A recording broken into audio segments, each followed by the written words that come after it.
Hello बच्चों, welcome back to next exam polytechnic by Aakarshan academy. कैसे हैं आप लोग?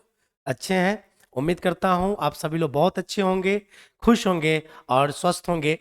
हम लोग पढ़ रहे हैं अप्लाइड फिजिक्स 2 का ऑब्जेक्टिव टेस्ट है। ये टेस्ट नंबर 3 है और इससे पहले 2 टेस्ट हो चुके हैं। आइए जल्दी से जल्दी अपना कॉपी कलम निकाल लीजिए और रेस्पॉन्स देने के लिए तैयार हो जाइए, है ना। और जिस तरह से हमने आपको गाइड किया था कि वो कॉपी पर आप नंबर ऑफ क्वेश्चंस मार्क करें, है ना, आंसर मार्क करें और फाइनल रिजल्ट मार्क करें, ताकि आपको अपना प्रोग्रेस पता चले। चलिए स्टार्ट करते हैं क्वेश्चंस। ये रहा आपके सामने पहला क्वेश्चन। क्वेश्चन है, if the electric field is uniform the electric line of force are. अगर इलेक्ट्रिक फील्ड यूनिफॉर्म होगा तो इलेक्ट्रिक लाइंस ऑफ फोर्स के बारे में आप क्या कहोगे? क्या होगा? डाइवर्जेंट होगा, कन्वर्जेंट होगा, या सर्कुलर होगा, या पैरेलल होगा? जल्दी मार्क करें, जल्दी मार्क करें। ये रहा सही जवाब आपके सामने। ये पैरेलल होगा। नहीं, इलेक्ट्रिक फील्ड लाइंस यूनिफॉर्म है तो ये क्या है? पैरेलल है। समझ में आया? इलेक्ट्रिक फील्ड लाइंस की प्रॉपर्टी हमने आपको पढ़ाया था। इलेक्ट्रिक फील्ड लाइंस ये कभी एक दूसरे को कट नहीं करती है, क्योंकि एक ही पॉइंट पर इलेक्ट्रिक फील्ड लाइंस की 2 डायरेक्शन नहीं हो सकते, किसी एक पर्टिकुलर डायरेक्शन में ही होगा। इसीलिए ये दोनों एक दूसरे को कट नहीं करता है। समझ में आया? Electric field lines close loop भी नहीं बनाता, यह मैग्नेटिक फील्ड लाइंस बनाता है।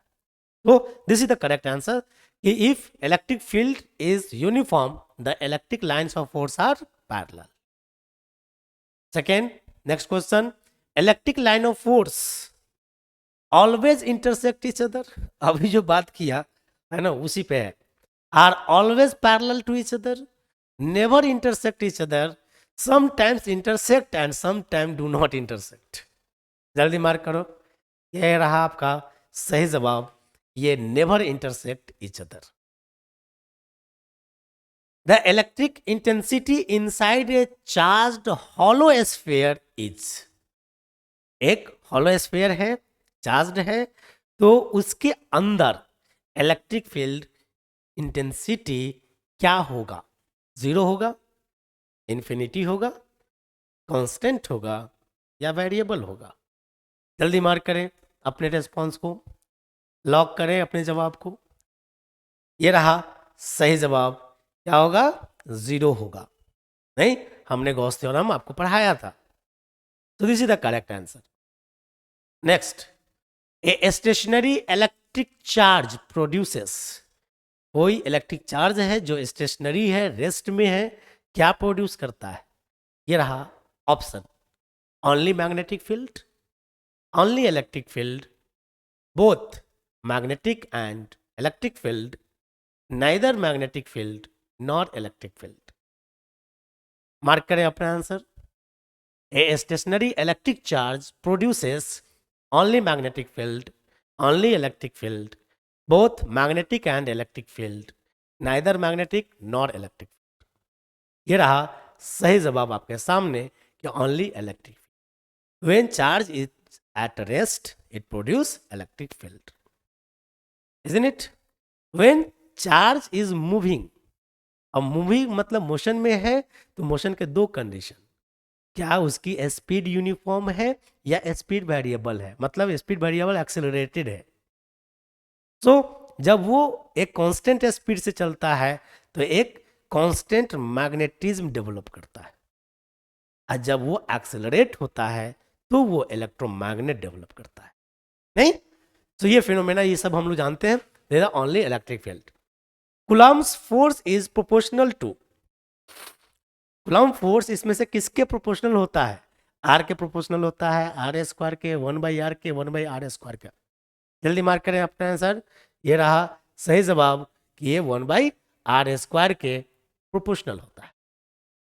नहीं, हम लोगों ने पढ़ा है Coulomb's law.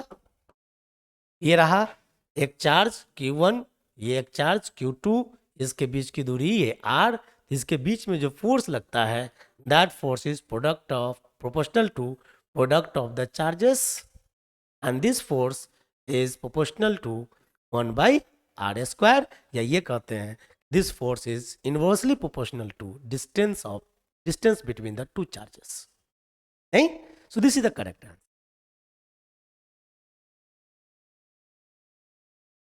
Next, the proportionality constant in Coulomb's law has unit of. Coulomb's law में जो प्रोपोर्शनैलिटी कांस्टेंट होता है उसका यूनिट क्या होगा? दैट इज द फैराड पर मीटर, न्यूटन या मीटर पर फैराड. नहीं, ये रहा. मार्क कीजिए, आपके सामने क्या है सही जवाब, जल्दी मार्क करें. ये रहा सही जवाब आपके सामने, दैट इज द मीटर पर फैराड. ये Q1, ये दो चार्ज, ये Q2, इसके बीच की दूरी ये R, ये F प्रोपोर्शनल है किसके? Q1 Q2 के. ये F इनवर्सली प्रोपोर्शनल है किसके? Square of the distance between them. इसी F को कंबाइन करते हैं इस दोनों को, तो ये Q1 Q2/r² लिखते हैं. जब इस प्रोपोर्शनैलिटी कांस्टेंट को हटाते हैं, नहीं, ये प्रोपोर्शनल साइन को हटाएंगे तो यहाँ पे कांस्टेंट पुट करेंगे, that is called proportionality constant. So this F is equal to proportionality constant से K इंटू Q1 Q2/r². यही है ना, कोई दिक्कत?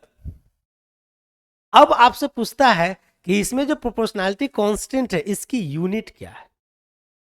नहीं, ये K का वैल्यू क्या होता है? That is 1/4πε0. यही ना होता है. सो ये 4 एक कांस्टेंट है, पाई भी कांस्टेंट है, लेकिन ये जो एप्सिलॉन नॉट है ये परमिटिविटी, इसकी यूनिट होती है. इसकी जो यूनिट होगी वही इस K की यूनिट होगी. और एप्सिलॉन नॉट की वैल्यू, इसका वैल्यू कितना होता है? एयर के लिए है तो 8.854 इंटू 10⁻⁻12 फैराड पर मीटर होता है. क्या होता है? फैराड पर मीटर. तो यहां पर K की यूनिट क्या हो जाएगी? यहां पर क्या लिखोगे? फैराड पर मीटर. मतलब K बराबर क्या लिखोगे? 1/फैराड पर मीटर. तो इसको सॉल्व करेंगे तो क्या चला जाएगा? मीटर ऊपर चला जाएगा, फैराड नीचे आएगा, मतलब मीटर पर फैराड हो जाएगा. ये प्रोपोर्शनैलिटी कांस्टेंट का यूनिट क्या हो गया? मीटर पर फैराड. ये अंदर से खोद के निकालना पड़ेगा ना. ये हमने खोद के निकाला है, नहीं, खूब खोदाई की है, खूब यानी बहुत जोताई किया है हमने, खेत को ढेला उला सब फोड़ दिया है बढ़िया से. नहीं, तो ये रहा. अब तो हेंगाने का समय है. तो अगर हेंगाया जाए कस के तो फिर बहुत फास्ट चलेंगे हम. लेकिन फिर भी यानी लगता है क्या आपके रेस्पॉन्स को देख करके कि आपका रेस्पॉन्स, मतलब जो मेरा एक्सपेक्टेशन है, कुछ बच्चे हैं जो अच्छा रेस्पॉन्स दे रहे हैं और वो श्योरली जो जुड़े हुए हैं हम जानते हैं उनको, है ना, बहुत बढ़िया है. लेकिन और जो बच्चे हैं वो रिस्पॉन्स जो दे रहे हैं, है ना, पहला कि वो तुक्का लगाते हैं, है ना. इसी से पिछले वाले में हमने देखा था कि मैं यहाँ भी बहुत सारे क्वेश्चन को ऐसे मार्क किया हूं कि जिसका मतलब मैं बता देता हूं कि वो सही जवाब नहीं होगा, वो सही जवाब नहीं होगा. ऐसे भी क्वेश्चन है. इसलिए सोच समझ, थोड़ा रुको, थोड़ा ठहरो, थोड़ा सोचो.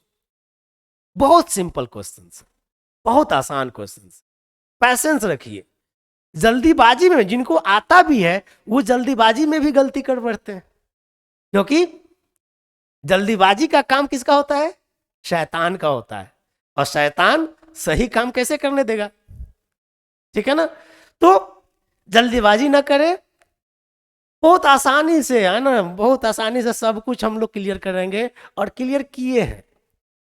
चलिए, ये रहा सही जवाब आपके सामने, मीटर पर farad. Next,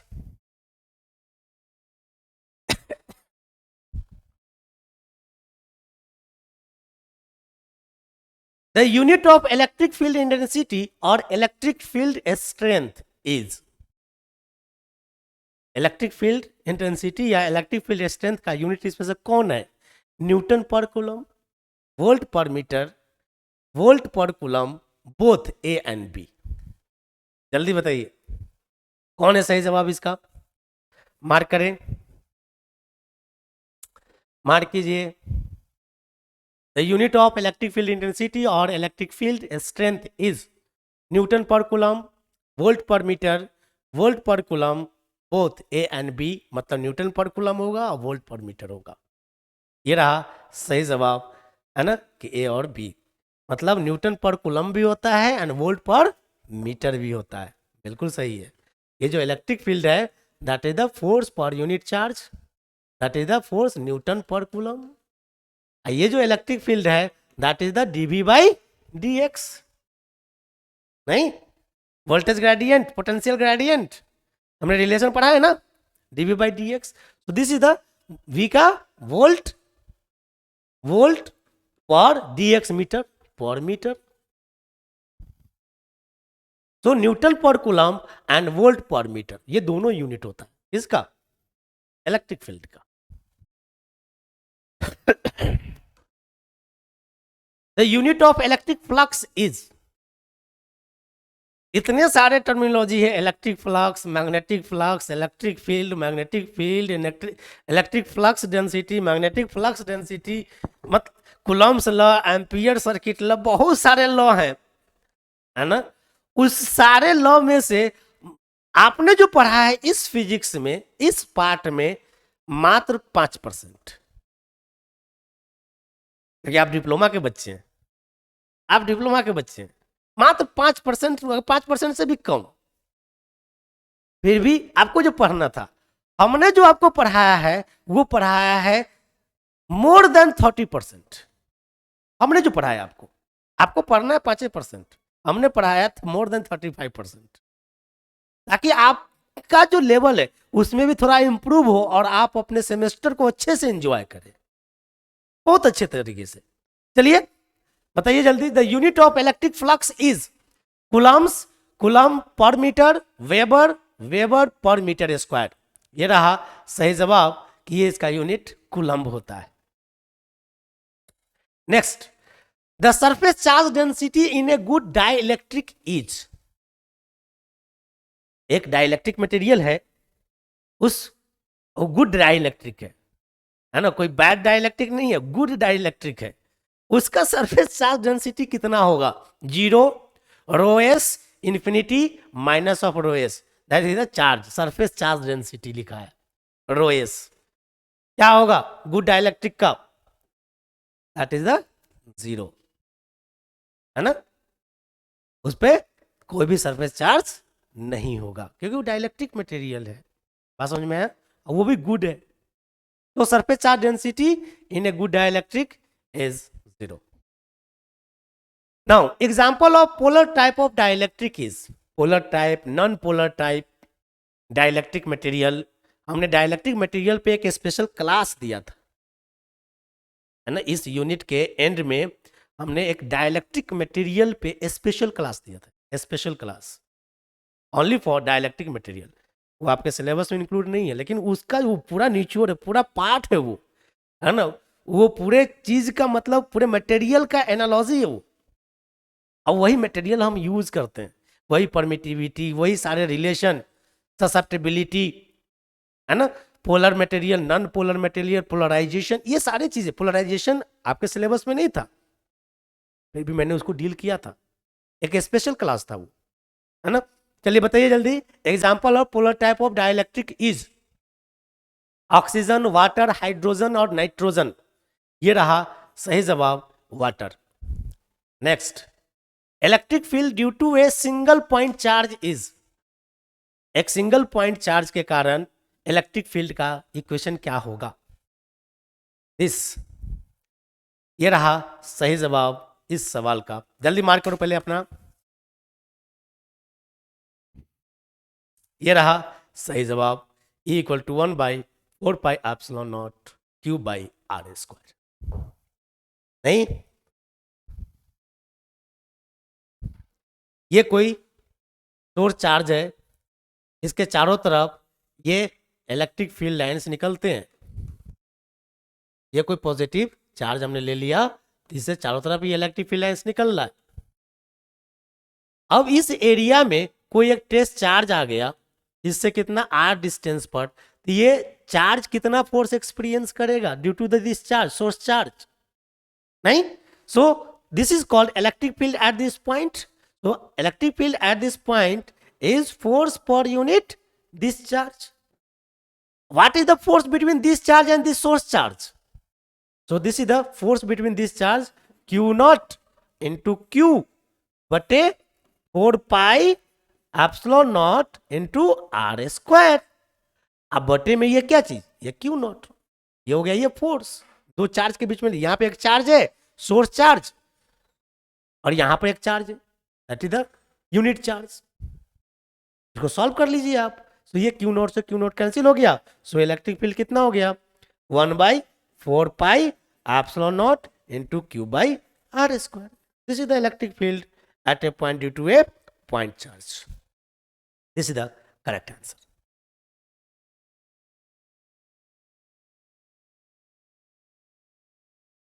next, according to Coulomb's law, Coulomb's law के अकॉर्डिंग ये कौन सा सही है ना? कितना बार ये इक्वेशन को लिख लिए, इससे पहले बार भी जो क्वेश्चन था उसमें हम भी यूज किए। This is the correct answer. Q1 Q2 by are square 1/4 pi epsilon not, और 1/4 पाई एप्सिलॉन नॉट को हम लोग, ये कांस्टेंट है, प्रोपोर्शनैलिटी कांस्टेंट, और इसका वैल्यू हम लोग क्या लिखते हैं, 9 × 10⁹, 9 × 10⁹, ये भी यूज करते हैं किसके लिए, के लिए। 1/4 पाई एप्सिलॉन नॉट, नहीं? घुमा फिरा के सवाल वही पूछता है, सवाल एक ही है पूछने का। ये सब जितने अब तक जो क्वेश्चन नंबर 12, सवाल एक ही था। इसके अलावा कोई इक्वेशन यूज किया है क्या? F बराबर ये F equal to Q1 Q2 by 4 pi epsilon not are square, इसके अलावा कोई इक्वेशन यूज किया है क्या? नहीं। सारे सवाल पूछने का तरीका अलग है, बात एक ही है। कभी इलेक्ट्रिक फील्ड पूछ रहा है, कभी फोर्स पूछ रहा है, कभी यूनिट पूछ रहा है, कभी डायमेंशन पूछता है, चीज एक ही है। क्यों नहीं बारीकी को पकड़ लिया जाए, जड़ को पकड़ लिया जाए, खींचो कितना खींचोगे, है ना? चलिए पूछो, कहां से पूछोगे? Next question, quantization of charge is, है ना? Quantization of charge is, charge कभी भी फ्रैक्शन में एग्जिस्ट नहीं करता है, क्योंकि फ्रैक्शन में इलेक्ट्रॉन्स नहीं होते। आधा इलेक्ट्रॉन, 3.5 गो इलेक्ट्रॉन, 5.5 गो इलेक्ट्रॉन, ऐसा नहीं होता है। या तो 1 गो होगा, 2 गो होगा, 10 गो होगा, 50 गो होगा, 1 लाख होगा, होल नंबर में होगा। That is the quantized. So this is the quantization of charge is Q equal to N E, Q equal to N by E, Q equal to N square E, Q equal to E by N. कौन है सही? Q equal to N E. This is the correct answer. Next, Gauss law is, इसमें से कौन सा Gauss law के equation, Gauss theorem को बता रहा है? नहीं, बहुत इंटरेस्टिंग थ्योरम है ये, बहुत कॉम्प्लेक्स है, अच्छे को नहीं समझ में आता है ना? ये वो थ्योरम है। चलिए जल्दी बताइए, गॉस लॉ फिर भी पढ़ना है तो पढ़ते ही है ना? एग्जाम में लिखना है तो किसी तरह से, है ना, ताक तुक के तो लिखिए लेते हैं, है ना? ये चीजें जल्दी नहीं समझ में आती है, नहीं, क्योंकि जो कुछ भी हम लोगों ने पढ़ा है वो दिखता ही नहीं है, वो नहीं दिखता है कि वो है क्या। चार्ज है, फ्लक्स है, इलेक्ट्रिक फील्ड लाइंस है, ये सारी बातें हवा में है, लेकिन मैंने कोशिश किया है कि उस हवा की चीज को, वो जो कल्पना की चीज है, उसको मैंने पिक्टोरियली आपको मैं बताऊं, उसको मैंने एनालिसिस किया है ना? बताइए जल्दी। Gauss law is, that is surface integral of E d s equal to q by epsilon naught, close surface integral of E dot d s equal to q by epsilon naught, close integral of E dot ds is q by epsilon naught, and surface integral of E dot ds by equal to q by epsilon naught. क्या है सही? ये रहा सही जवाब, that is the close surface integral of, not only close integral, not only surface integral, both closed surface integral of E dot ds is equal to q by. This is the Gauss law. Now, electric flux density is, इसमें से electric flux की density को कौन बताता है? q by 4 pi epsilon not are square, q by 4 pi are square, q by 4 pi are square into a r, ये direction के लिए unit vector, unit q by 4 pi epsilon not are square. कौन सा सही है? Electric flux density, flux density, flux पर unit area क्या है? Flux density. This is the correct answer, q by 4 pi epsilon not are square. This is the flux density, नहीं flux पर unit area. This is the 4 pi are square, this is the area, है ना, unit area में कितना flux है, that is q by epsilon naught. Electric field intensity is a base quantity, a scalar quantity, both base as well as scalar, a vector quantity. क्या है? Electric field intensity is a base quantity, a scalar quantity, both A and B, और ए vector quantity. जल्दी बताइए, mark कीजिए। ये रहा सही जवाब कि इलेक्ट्रिक फील्ड इंटेंसिटी एक वेक्टर है।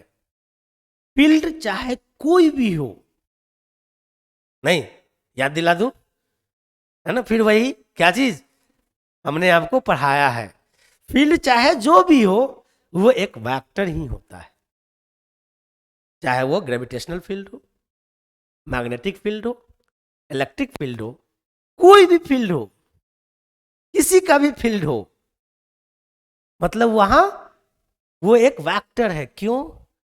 कोई भी फील्ड हो, फील्ड में होता क्या है? तो फील्ड में फोर्स होता है, फील्ड में फोर्स लगता है ना, जिस नेचर का फील्ड उस नेचर का फोर्स, फील्ड में फोर्स लगता है। ये फोर्स ही तो है जो इस नेचर के मतलब हर एक चीज को एग्जीक्यूट कर रहा है, रन कर रहा है, ये दुनिया चल रही है, वो फोर्स है। तो फील्ड में क्या होता है?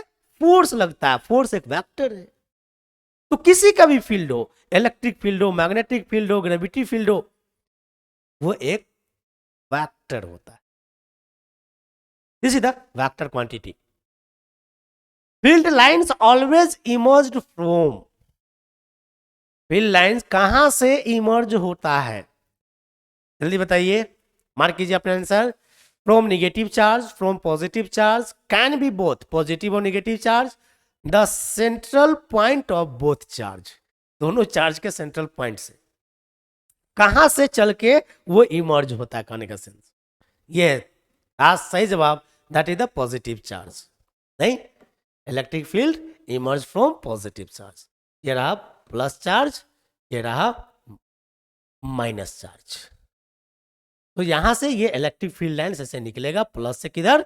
माइनस की तरफ, प्लस से किधर? माइनस की तरफ, प्लस से किधर? माइनस की तरफ। तो electric field originated from the positive charge and terminated at negative charge. नहीं? अच्छा, एक चीज और बताओ, यहीं पर मान लो कि यहां पर ये चार्ज हमने नहीं दिया, ये पॉजिटिव चार्ज है, यहां से एक इलेक्ट्रिक फील्ड लाइन से निकलता है, आपसे पूछ लेगा, अब बताओ ये इलेक्ट्रिक फील्ड लाइन कहां जाएगा? ये इलेक्ट्रिक फील्ड लाइन कहां तक जाएगा? क्या है आंसर? इंफिनिटी तक, है ना।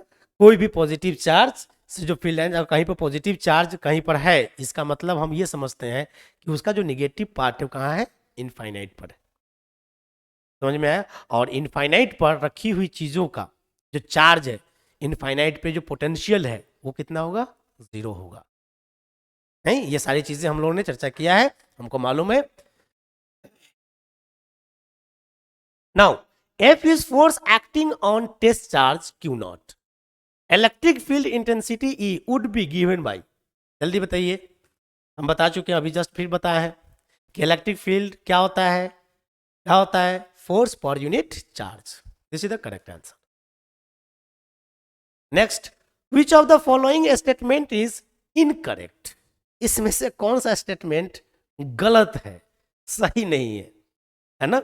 कितना बच्चा अभी सोच रहा होगा सर तो बताया है कि इसमें से बहुत सारे क्वेश्चंस हैं जिसके आंसर सही नहीं है। नहीं, हम पता नहीं वो यही क्वेश्चन हो, है ना? अभी हम इस क्वेश्चन पे भी बात फिर से याद भी दिला दिए, कहीं यही तो क्वेश्चन नहीं है, देखते हैं, है ना? Which of the following statement is incorrect? Electric field E equal to minus of del V होता है। Unit of electric flux is coulomb. Unit of coulomb charge density is coulomb per metre cube. Volume charge density is coulomb per metre cube. Gauss law is applicable even if the charge is outside the closed surface. बताइए इसमें से कौन सा गलत है? नहीं समझ में आ गया ना? ये रहा, इसमें से ये गलत है। Gauss law is applicable even if the charge is outside the closed surface. जब क्लोज सरफेस के बाहर होगा तो गॉस लॉ उसके लिए थोड़ी है, एक क्लोज सरफेस के लिए गॉस लॉ एप्लीकेबल है कि क्लोज सरफेस के अंदर जितना चार्ज बंद होगा उससे कितना फ्लक्स निकलेगा, तो उसमें जितना चार्ज बंद है उसका 1/ε0 टाइम्स ऑफ फ्लक्स उससे निकलेगा। नहीं, ये सभी चीजें हम लोगों ने देखा था। चलिए next question, the minimum amount of charge observe so far is. अपने इस नेचर में हम मिनिमम चार्ज कितना ऑब्जर्व कर सकते हैं, मतलब कम से कम कितना चार्ज हो सकता है?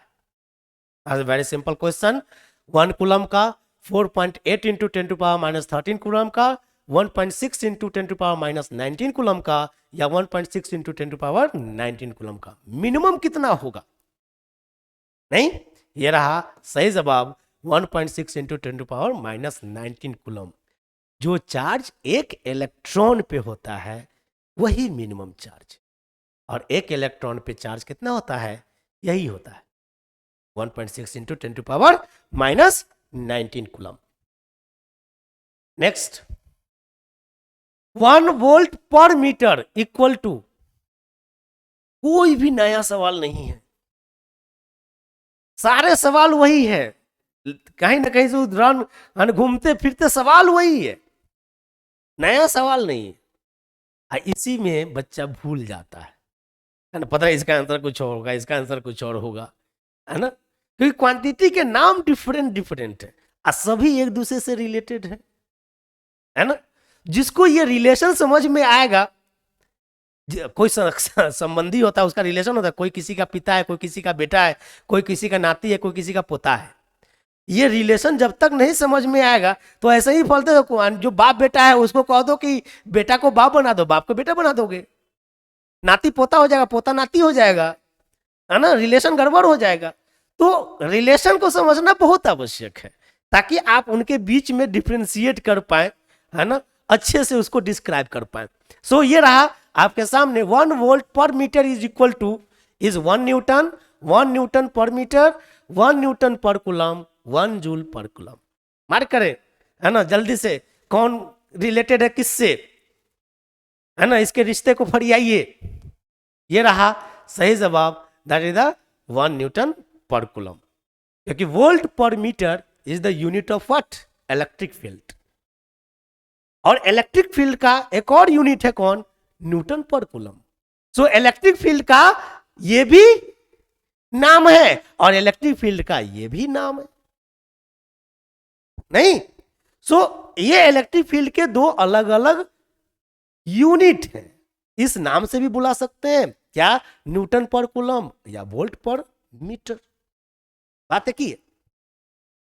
चलिए नेक्स्ट, 1 वोल्ट इक्वल टू, अब 1 वोल्ट कितना होता है? नहीं, 1 वोल्ट बैटरी है, 5 वोल्ट बैटरी है, तो 5 वोल्ट का क्या मतलब, 1 वोल्ट का क्या मतलब? जल्दी बताइए। 1 joule, 1 joule per coulomb, 1 coulomb per joule, या 1 जूल कूलम होता है। 1 वोल्ट इज इक्वल टू, जल्दी मार्क करो अपने आंसर को।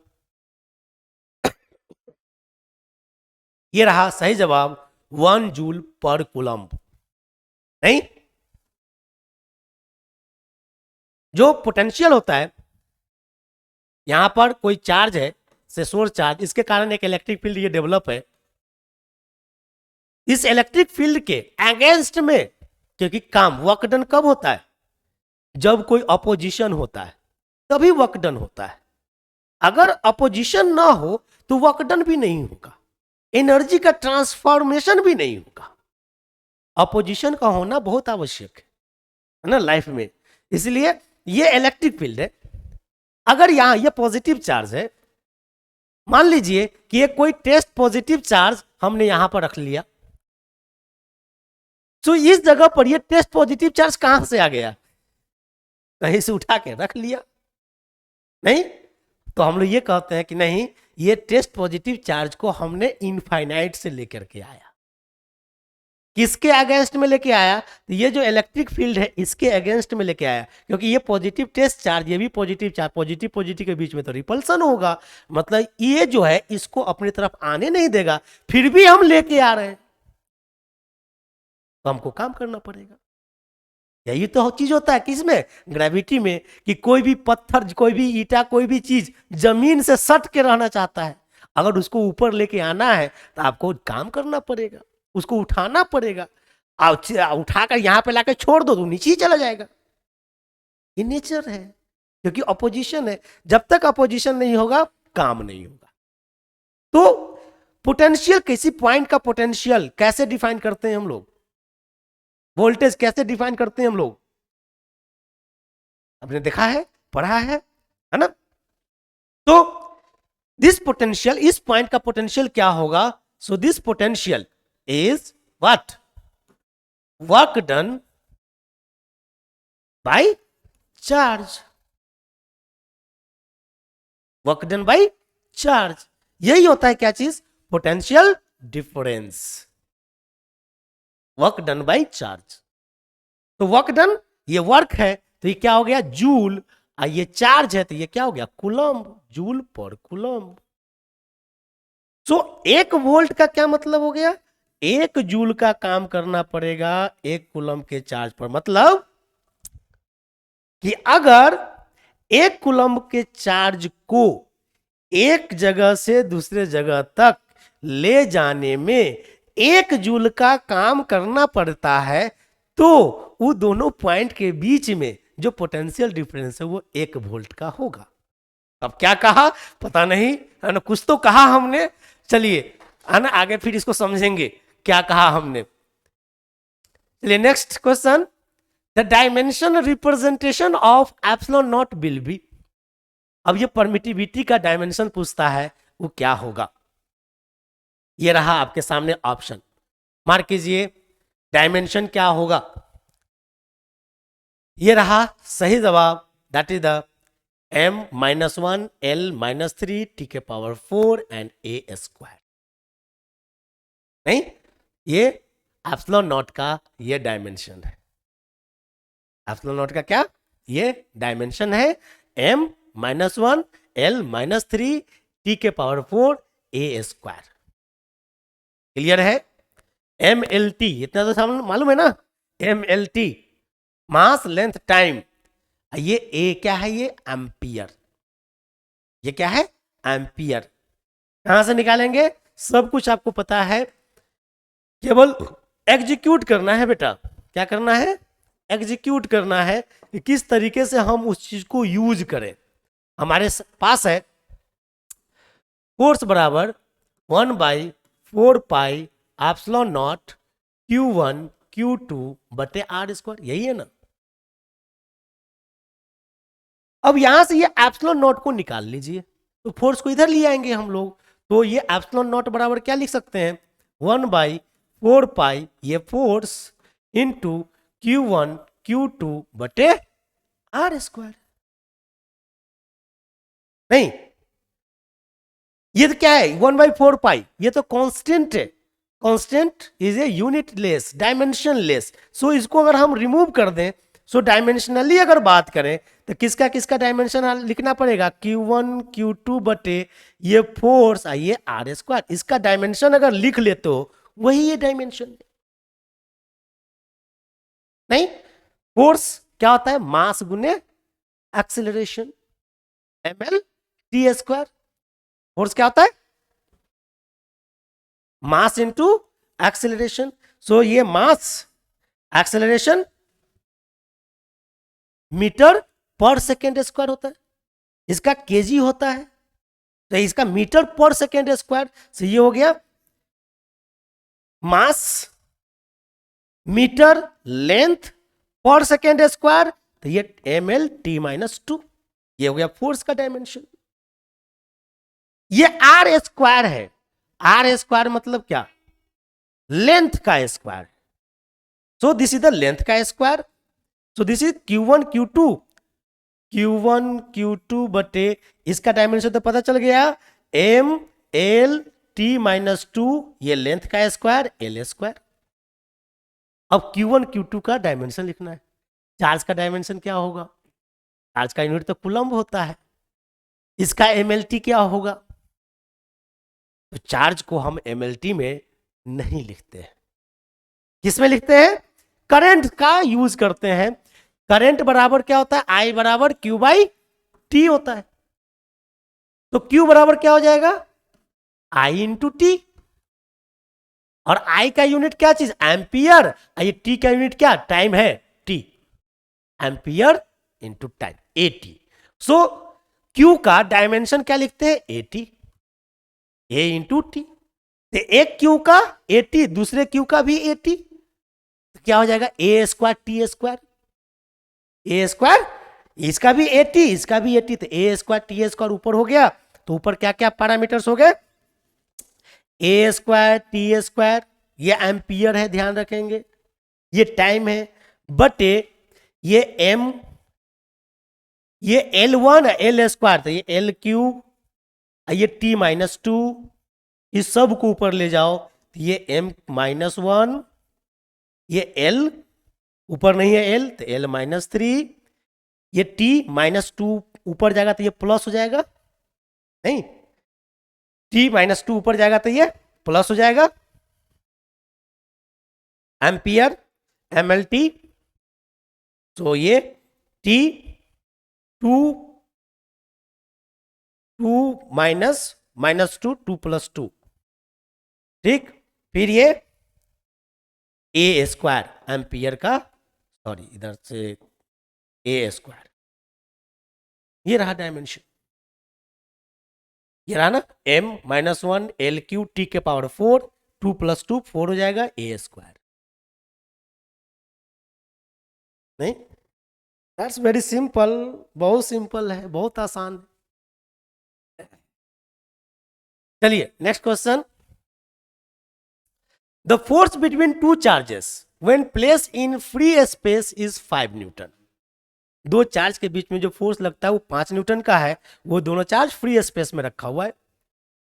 If they are in a medium of relative permittivity 5, अगर उसी दोनों को एक मीडियम में रखा जाता है जिसका रिलेटिव परमिटिविटी कितना है, 5, तो कितना फोर्स होगा, आ गया ना जवाब, ये रहा सही जवाब, कितना होगा, 1 न्यूटन, नहीं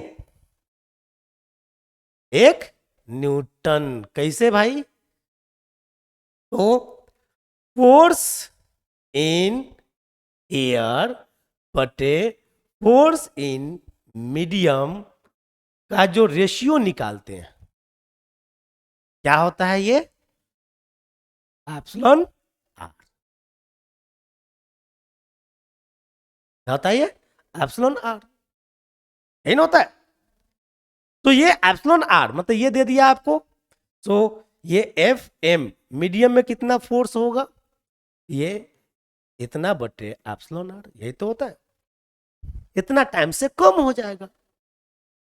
अगर इसका रिलेटिव परमिटिविटी 5 है, वो फोर्स है एयर में, तो 5 गुना कम हो जाएगा, समझ में है, so 5/5 that is the 1 Newton.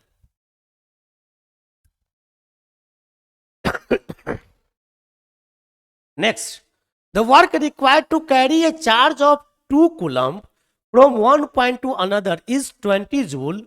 The potential difference between the points is. एक 2 कूलम का चार्ज है, उसको 2 पॉइंट के बीच में जब मूव करते हैं तो आप 20 जूल का काम कर रहे हैं, तो वो दोनों पॉइंट के बीच का पोटेंशियल डिफरेंस क्या होगा. ये रहा आपके सामने option. 10 volts, 20 volts, 5 volts and 2 volts. जल्दी बताओ, जल्दी बताओ. इसका जवाब अभी जस्ट कुछ देर पहले हमने डील भी किया है, पोटेंशियल को समझाया हमने, नहीं? ये रहा सही जवाब आपके सामने, that is the 10 volts.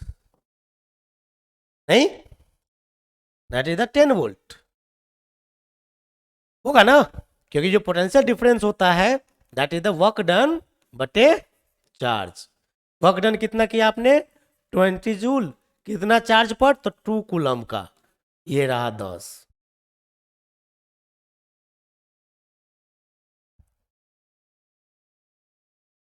Next, potential has the unit of.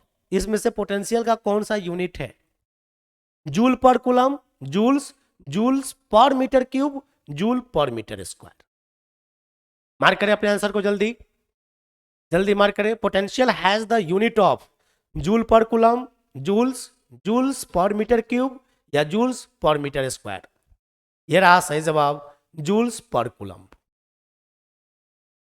Next, electric potential is a. Electric potential क्या है? Scalar quantity, vector quantity, dimensionless quantity. Nothing can be said. कुछ नहीं कहा जा सकता. क्या हो सकता है? नहीं, electric potential is A scalar quantity. Electric field को ही हम लोग 2 रूप में पढ़ते हैं, एक वेक्टर के रूप में. तो वेक्टर के रूप में जब पढ़ते हैं तो नाम क्या देते हैं? Electric field. उसी फील्ड को एक चार्ज के कारण जो फील्ड बनता है, जब हम वेक्टर के रूप में पढ़ते हैं तो नाम देते हैं इलेक्ट्रिक फील्ड. उसी फील्ड को अगर हम स्केलर के रूप में देखें तो नाम देते हैं क्या? पोटेंशियल. सिंपल.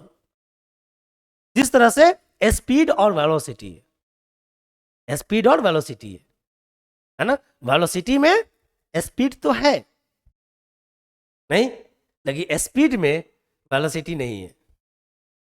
नहीं, चलिए. Potential due to a charge of a point situated at infinity is. एक कोई चार्ज, पॉइंट चार्ज है जो इन्फिनाइट पर है, अनंत पर रखा हुआ है, तो उस जगह पे पोटेंशियल कितना होगा? 0, infinity, -1 and 1. This is the correct answer, that is the 0. 0 पे कोई भी हो चार्ज, सॉरी इनफाइनाइट पे कितना होगा उसका पोटेंशियल? 0.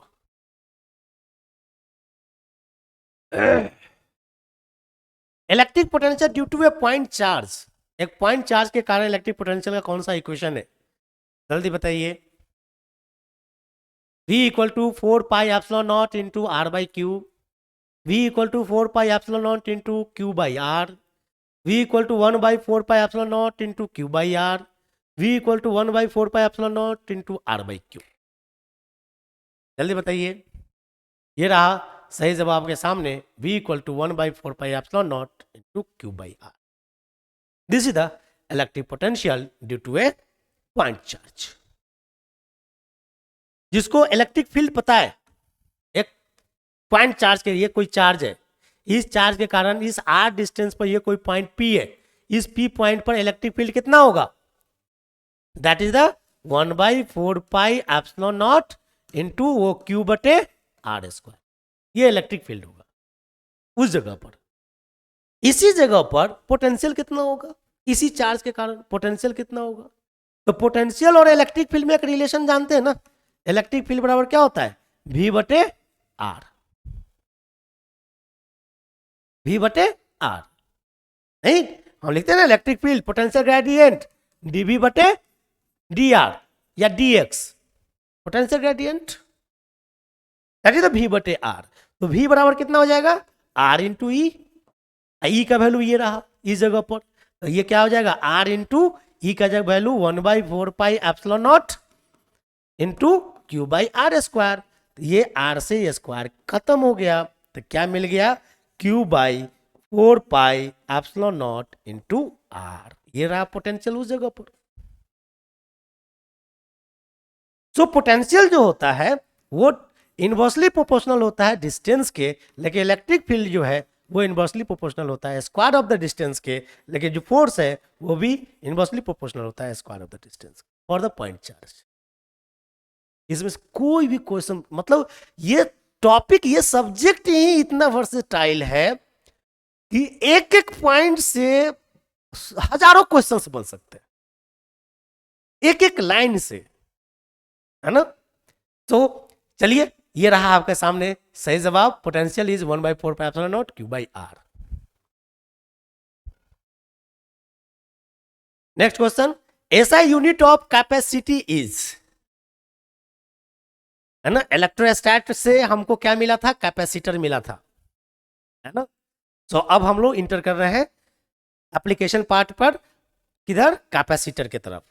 सो कैपेसिटर का एक यूनिट क्या होता है, वोल्ट, न्यूटन, फैराड और ampere. Farad is the unit of capacitor. ये रहा आपके सामने सर्किट, दो कैपेसिटर है जो सीरीज में लगा है, एक है 6 माइक्रोफैराड, एक दूसरा भी है 6 माइक्रोफैराड। तो ये दोनों के बीच, ए और बी के बीच में नेट कैपेसिटेंस कितना होगा, जल्दी बताओ, जल्दी मार्क करो। In the network given below the equivalent capacitance between A and B is. Capacitor यहां सीरीज में जुड़ा है ना, जिस तरह रेजिस्टेंस पैरेलल में जुड़ता है। नहीं, इतना भी बता दिया, जल्दी बताइए। ये रहा सही जवाब, 3 माइक्रोफैराड का। नहीं, कैपेसिटर अगर सीरीज में है तो सी इक्विवेलेंट जो होगा वो कितना होता है, 1/C1 plus 1/C2 plus C1। ये किसके लिए, series, capacitor in series, capacitor in series. अगर कैपेसिटर पैरेलल में है तो जो सी इक्विवेलेंट होगा वो C1 plus C2 plus C3 and so on, capacitor in parallel. Same इसी का उल्टा करते हैं रेजिस्टेंस में, कि रेजिस्टेंस अगर सीरीज में है तो सीधा जोड़ देते हैं R1 plus R2 plus R3। अगर वो रेजिस्टेंस पैरेलल में है तो हम लोग ऐसे यूज करते हैं 1/R इक्विवेलेंट बराबर 1/R1 plus 1/R2 plus 1/R3 and so on. नहीं, बात समझ में है। केवल खाली पढ़ रहे हो, जवाब भी दे रहे हो, एक चीज नहीं कर रहे हो, लाइक तो कर लो, शेयर तो करो भाई, जल्दी से जल्दी लाइक करो, शेयर करो जल्दी, ताकि मेरा मनोबल बढ़े। नहीं तो मैं अभी यहां से बंद कर दूंगा, है ना, क्योंकि हम थक भी रहे हैं। तो जल्दी से जल्दी बताइए, हमको एनर्जी दीजिए, जल्दी से जल्दी लाइक कीजिए, शेयर कीजिए। इन द इलेक्ट्रिक नेटवर्क ये दिया हुआ है, so इसका इक्विवेलेंट कितना होगा, 3 माइक्रोफैराड। नेक्स्ट क्वेश्चन सॉल्व हो जाएगा ना, ये सॉल्व हो जाएगा ना, 1/C इक्विवेलेंट।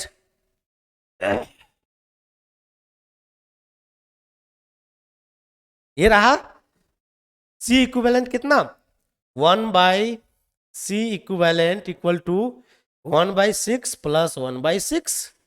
सॉल्व करोगे 6 एलसीएम 1 प्लस 1 2 2 3 या 6, तो C इक्विवेलेंट जो पलटेंगे 1/C इक्विवेलेंट 1/3 आया, तो C इक्विवेलेंट कितना आ जाएगा, 3 आ जाएगा, 3 माइक्रोफैराड। नहीं,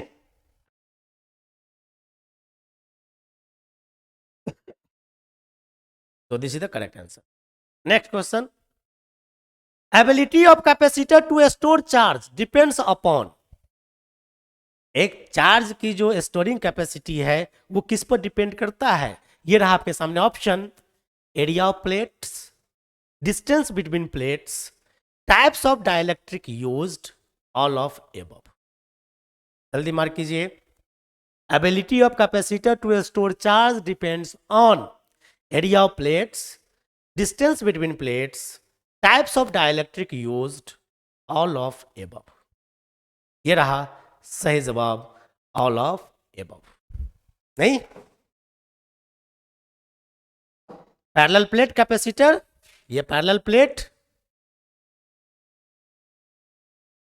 इसके बीच में हम कुछ डाइलेक्ट्रिक फील करते हैं, इसके बीच का ये सेपरेशन डी है, इसका प्लेट का एरिया ए है, इसमें डाइलेक्ट्रिक रखा हुआ है, इंसुलेटिंग मटेरियल हम फिल करते हैं, से this is the plus, this is minus, नहीं। तो इसका जो कैपेसिटेंस है ये सी क्या होता है, epsilon naught A by D, इन्हें लिखते हैं। अगर बीच में ये डाइलेक्ट्रिक की जगह कौन एयर है तब, अगर कोई मटेरियल का है तो यहाँ एप्सिलॉन केवल आएगा। तो ये capacitance is proportional to the area, this capacitance inversely proportional to the distance between them and directly permittivity, that is the nature of the material, this is the permittivity, this is the nature of material, nature of material। इन सब पे depend करता है ना, यही तो option है कि area पर डिपेंड करता है, हाँ भाई एरिया पे डिपेंड करता है, डिस्टेंस बिटवीन द प्लेट्स, हाँ भाई डिस्टेंस बिटवीन द प्लेट पर डिपेंड करता है, टाइप्स ऑफ डाइलेक्ट्रिक, हाँ नेचर ऑफ मटेरियल पर डिपेंड करता है कि उसमें कौन सा डाइलेक्ट्रिक आपने रखा है, सभी सही है।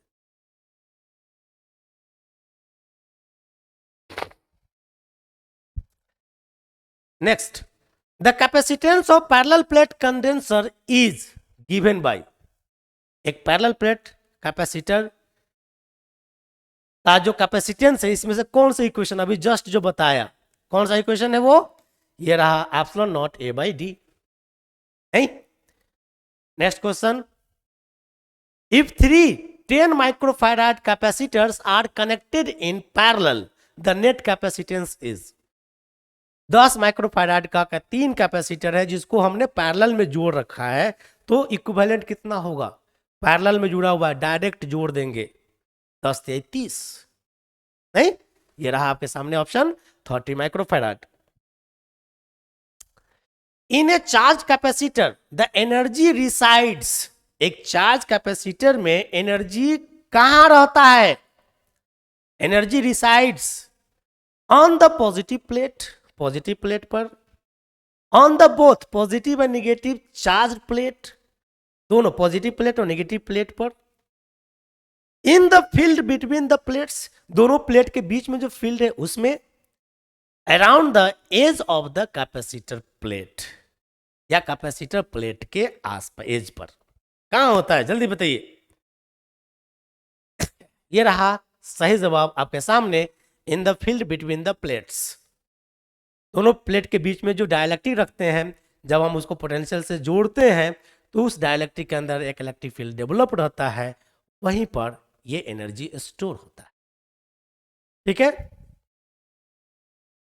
If voltage of the capacitor is made double then energy store in it will be, एक कैपेसिटर का वोल्टेज को अगर डबल कर दिया जाए तो जो उसमें एनर्जी स्टोर होगा वो क्या होगा, that store energy is 4 times, 4 गुना हो जाएगा, डबल हो जाएगा, रिमेन सेम मतलब उसमें कोई बदलाव नहीं होगा, या 1/4 हो जाएगा, या 1/4 हो जाएगा।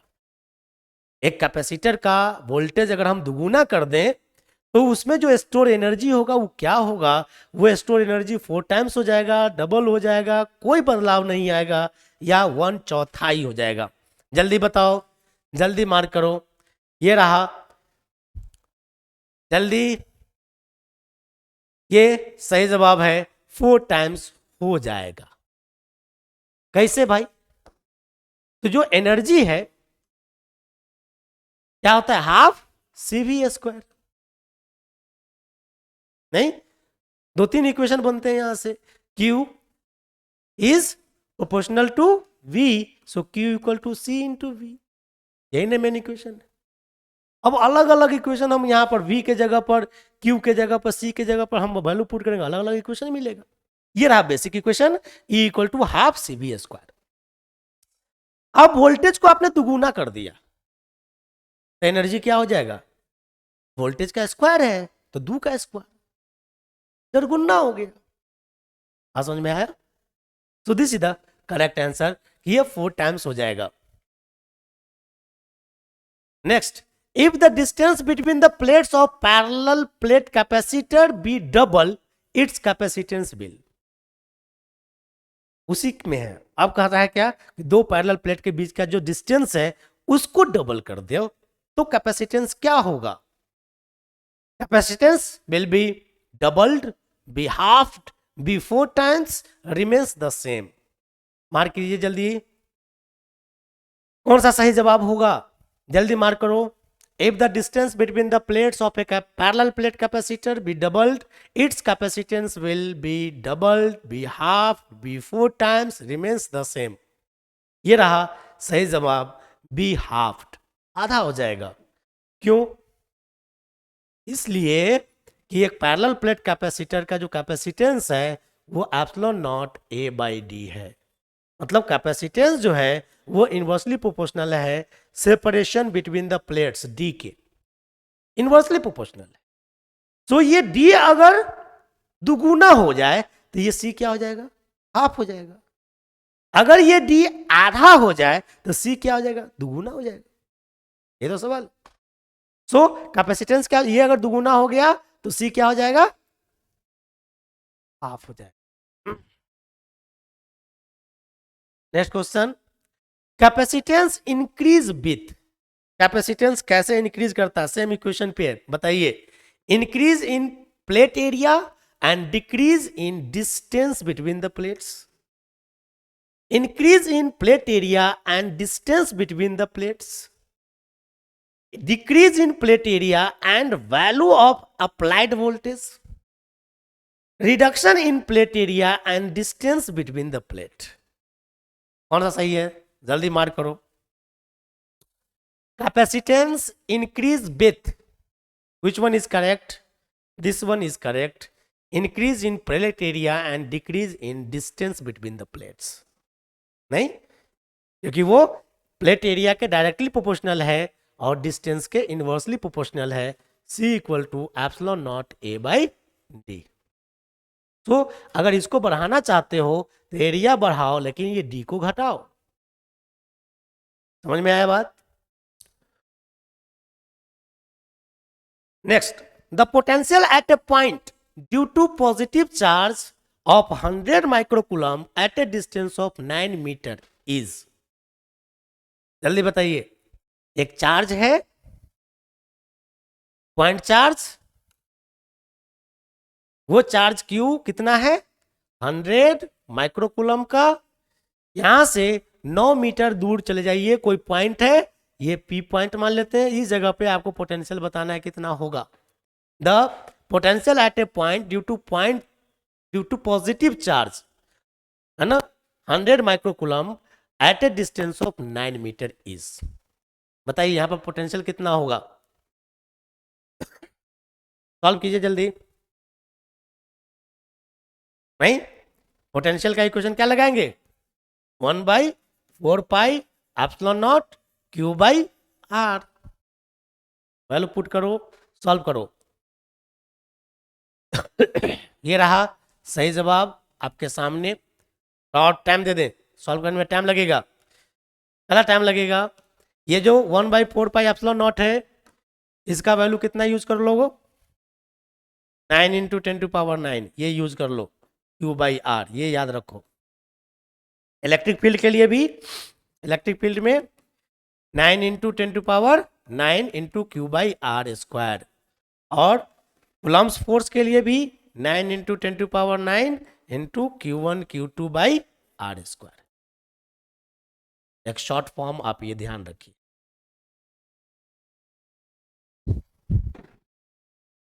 ठीक है, सो 10⁵, this is the correct answer.